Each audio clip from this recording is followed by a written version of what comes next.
Maybe one example of the Quran being a linguistic miracle, for people who are not maybe too familiar with Arabic language, is Surah As-Saffat. This is one that sometimes a lot of people who don't know the Arabic language, they attack. So Allah subhanahu wa ta'ala says, وَإِنَّ إِلْيَاسَ لَمِنَ الْمُرْسَلِينَ. And verily, Elias was from the messengers. The verses continues, and Allah subhanahu wa ta'ala at the end of it, He says, Salamun ala Ilyasin. Peace upon Ilyas. But unlike the first verse in the sequence, here Ilyas is in what? It's in plural. Ilyasin is in plural. Ilyas is in singular. So Ilyas is singular, Ilyasin, so people get confused. There's no two Ilyases, right? And people will often attack this. But the Arabic language, oftentimes when it uses nouns, ism of the other language, or which come from an origin of another language, it lists them with a plural, it adds a plural to them. So Ilyas, originally coming from Hebrew, here it's referred to as Ilyasin. Now why is it important? Because the grammatical sequence is not broken, but the rhyme sequence is maintained. And that gives the Quran its linguistic capacity, but at the same time to keep a melodious tune.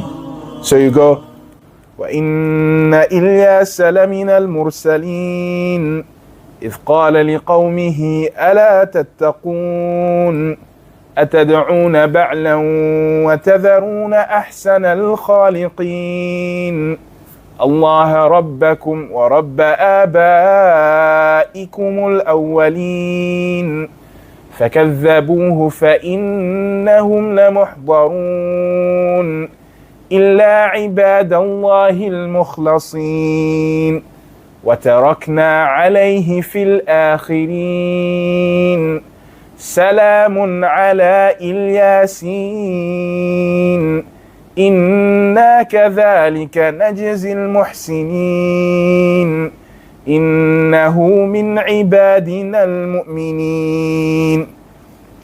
So you see how you keep the entire rhyming sequence without breaking the flow of the grammar. And the Arabs used to marvel at this in terms of the Quran, that it would use multiple rhyming notes and rhythms. Because poetry has what? Poetry has different classes and different ranks of poetry.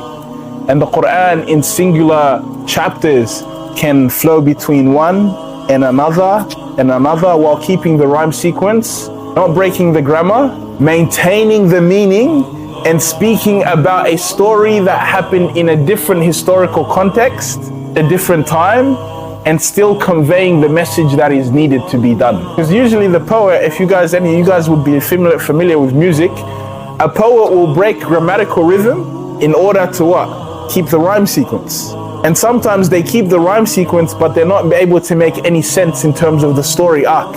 At no point in the time, at no point in anything does the Quran ever break grammatical rules while keeping its rhyme sequences, while maintaining absolute historical accuracy and conveying the message. And the Quran does this over a period of what? 23 years. Coming from the mouth of a man who could not read or write. You're left with having to say, okay, where did this come from?